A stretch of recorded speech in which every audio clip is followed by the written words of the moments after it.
berkumpul untuk melaksanakan perkuliahan, meskipun ada beberapa orang yang tidak bisa menghadiri perkuliahan hari ini karena berbagai alasan ya, ada yang sakit, ada yang urus keluarga. Oke. Materi kita kali ini adalah awal kolonialisme di Indonesia, masa pendidikan Islam pada masa kolonialisme. Baiklah, seperti yang kita perkuliahan kita seperti yang kita laksanakan biasanya, bahwa dalam perkuliahan ini Ananda mempunyai beberapa tugas. Ananda harus membuat resume sebelum perkuliahan dilaksanakan, kemudian ada presentasi dari beberapa orang mahasiswa, kemudian ada penjelasan dari Ibu terkait materi kita, dan juga di akhir kita akan melaksanakan kemudian untuk presentasi. Siapa yang belum presentasi? Bisa presentasi hari ini? Silakan maju ke depan. Perkenalkan, saya Atika Yulianti dengan NIM 1222307. Di sini saya akan menjelaskan mengenai pendidikan Islam di masa kolonialisme. Kolonialisme ialah suatu upaya suatu negara untuk menguasai wilayah tertentu di luar negaranya. Tujuannya untuk mencapai kekuatan dominan baik dalam bidang politik, ekonomi, budaya, sumber daya alam maupun sumber daya manusia. Nah, yang pertama itu ada awal mula interaksinya yaitu di era perdagangan.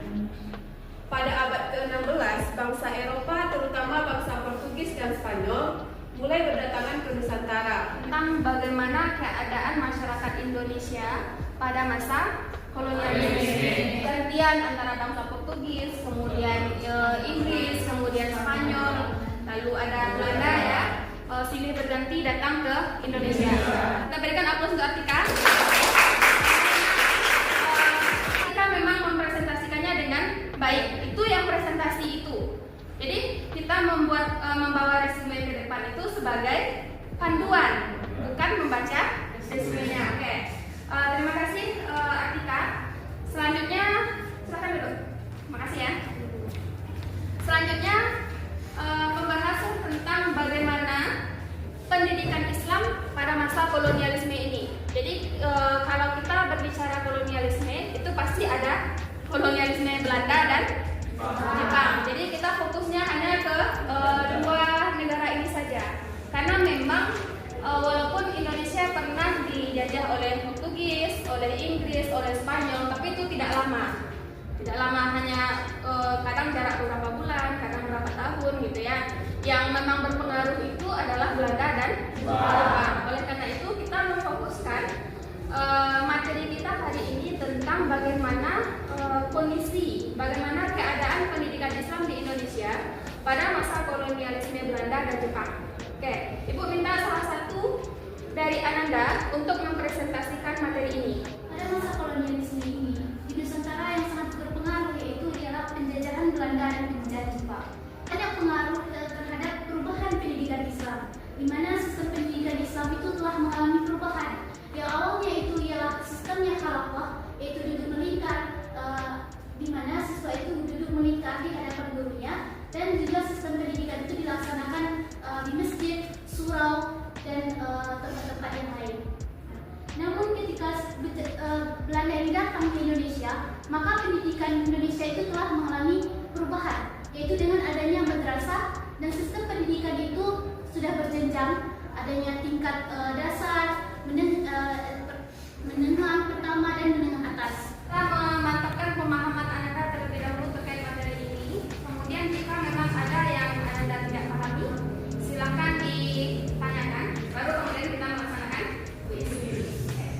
Ada sistem pendidikan Islam yang memang sudah diterapkan pada masa kolonialisme. Tapi yang perlu Anda pahami bahwa sistem pendidikan ini sudah ada sebelum kolonialisme Belanda itu sudah ada. Cuma ketika masa kolonial mereka masih eksis gitu. Jadi ada 3 jenis sistem pendidikan yang berlaku di Indonesia pada saat itu. Yang pertama sistem peralihan Hindu ke Islam. Kemudian ada sistem pendidikan surau. Kemudian ada sistem pendidikan pesantren. Nah, kita mulai dari peralihan Hindu ke Islam.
menghambat pertumbuhan pendidikan Islam. Dengan apa? Nah, ini salah satunya. Dengan melakukan diskriminasi terhadap agama Islam. Apa bentuk diskriminasinya itu? Yang pertama, mereka hanya membangun sekolah umum. Sekolah umum ini yang sekolah modern di Eropa saat itu, yang mereka memakai kursi, memakai papan tulis, memakai kartu tulis, dan ada sekolah-sekolah atau pesantren lah pada umumnya saat itu ya. Pesantren-pesantren ini yang dimasukkan ke dalam list ordonansi sekolah liar. Kemudian kita lihat lagi di masa kolonialisme Jepang.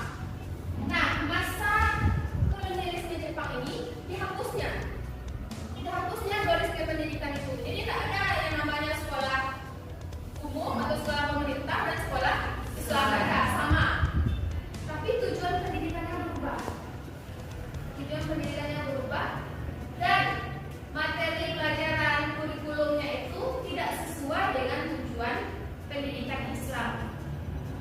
Kalau pada masa Belanda itu ada KUA yang kita kenal sekarang ini, itu pimpinannya harus orang yang ditunjuk oleh Belanda. Tapi pada masa kolonialisme Jepang, orang pemimpin KUA itu boleh dari kalangan umat Islam, ditunjuk sendiri oleh majelis ulama pada saat itu. Nah, orang yang pertama menduduki itu adalah Ki Haji Hashim Ash'ari. Kemudian pada masa Belanda, dulu pertumbuhan pendidikan tinggi Islam itu dibatasi. Tidak boleh orang Islam ini mendirikan lembaga pendidikan tinggi. Namun pada masa Jepang diizinkan. Jadi memang pada masa awal Jepang itu menjajah, itu banyak kemunculan lembaga pendidikan tinggi keislaman di Indonesia. Banyak. Dan itu diizinkan semuanya, diberikan izin oleh Jepang semuanya, termasuk pendirian pesantren dan lain sebagainya macamnya, pendirian lembaga pendidikan Islam khususnya ya, mulai dari tingkat dasar, menengah sampai tingkat tinggi itu diizinkan semuanya oleh Jepang. Termasuk juga pendirian organisasi keislaman. Jadi mereka bersikap sebagai teman lah. Tapi ternyata walaupun itu mereka lakukan di awal, ternyata mereka merubah tujuan pendidikan. Jadi dengan sikap ramah yang mereka perlihatkan di awal itu, mereka inginnya kurikulum atau materi yang diajarkan di seluruh lembaga pendidikan, tujuannya mereka ubah. Walaupun bukan secara langsung mereka mengatakan, oh tujuan pendidikan kita ini, tidak langsung seperti itu. Tapi melalui apa? Melalui materi yang harus diajarkan di sekolah tersebut. Jadi yang dulunya pesantren itu berfokus untuk mempelajari kitab, mempelajari Al-Quran. Sekarang mereka harus disibukkan dengan keterampilan baris berbaris, terbiasa untuk gotong royong, kerja bakti. Ini sebenarnya dengan apa? Dengan instruksi-instruksi, dengan materi-materi yang harus dipelajari oleh umat Islam saat itu, secara tidak langsung dia sudah mengubah tujuan pendidikan itu. Ada plus minus pendidikan Islam yang terjadi pada masa Belanda dan Jepang. Kalau masa penjajahan Belanda, kualitas pendidikan Islam kita bagus, walaupun mereka terdiskriminasi, terpinggirkan dari sekolah-sekolah umum yang dibentuk oleh Belanda. Kalau pada masa penjajahan Jepang, kelebihannya apa? Tidak ada diskriminasi, tidak ada dualisme pendidikan. Kemudian jumlah madrasah meningkat, jumlah lembaga pendidikan Islam ini meningkat karena memang Jepang mengizinkan pembukaan atau pendirian sekolah-sekolah Islam, seluruhnya mereka izinkan. Tapi apa minusnya? Terjadinya penurunan kualitas pendidikan. Dari mana dilihat? Karena tujuan pendidikannya, kemudian kurikulumnya, ya kurikulumnya itu tidak berfokus pada kurikulum pendidikan Islam, tapi berfokus pada penyiapan peperangan untuk Jepang.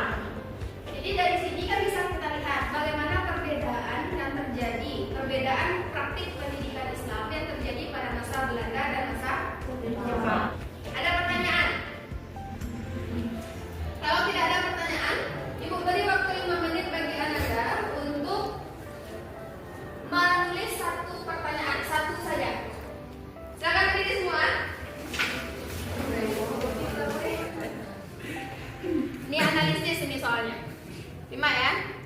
Apakah sistem pendidikan Islam pada masih ada yang menerapkan di sekolah pada saat ini? Contohnya pada masa kolonialisme itu sistem pendidikan itu kan adanya bangku-bangku, sedangkan pada masa sekarang masih sedangkan. Kemudian adanya pada masa kolonialisme Jepang itu dia menerapkan sekolah rakyat, adanya sekolah dasar untuk selama 6 tahun, sekolah menengah pertama untuk 3 tahun, dan sekolah menengah akhir itu 3 tahun. Nah, itu masih diterapkan pada saat sekarang. Oke, tepuk tangan untuk kelompok 3. Oke, soal kedua. Apakah metode pendidikan Islam pada masa Belanda masih relevan digunakan pada masa pendidikan sekarang ini? Masih relevan kok, karena kalau yang metode yang digunakan pada zaman di masa Belanda itu ada metode sorogan sama metode potoanan dan metode musyawarah. Nah, saat sekarang ini masih relevan karena kalau yang potoanan itu guru itu sebagai fasilitator, sama seperti halnya saat sekarang ini, bahwa kita itu diminta untuk siswa itu diminta untuk mencari materi sendiri, baru selanjutnya berdiskusi secara bersama-sama. Ini pertanyaan yang ketiga. Bagaimana kolonialisme Belanda mempengaruhi ekonomi di Indonesia? Bagaimana Belanda mempengaruhi ekonomi di Indonesia? Yaitu Belanda ini semakin menurunkan kualitas ekonomi di Indonesia atau di Nusantara, karena Belanda ini melakukan monopoli perdagangan, yaitu lembaganya yaitu VOC, yang dimana mereka membeli rempah-rempah atau barang lainnya di Indonesia dengan harga yang sangat-sangat murah, kemudian dia menjual ke daerahnya dengan harga yang sangat mahal, sehingga ini sangat merugikan rakyat Indonesia karena mereka sudah mengolahnya sendiri, justru malah menjual dengan harga yang sangat murah. Bagaimana keadaan pendidikan Islam pada masa kolonialisme Jepang? Dan Islam pada masa kolonialisme Jepang itu tidak mengalami kemajuan atau perkembangan, di mana Jepang dia menerapkan sistem pendidikan itu kemiliteran. Dia melatih rakyat Indonesia untuk mempersiapkan peperangan bagi Jepang ini, kemudian menyuruh rakyat Indonesia ini untuk menanam seperti umbi-umbian dan jarak di sekitaran pondok pesantren mereka untuk nanti sebagai persediaan orang-orang Jepang pada saat peperangan.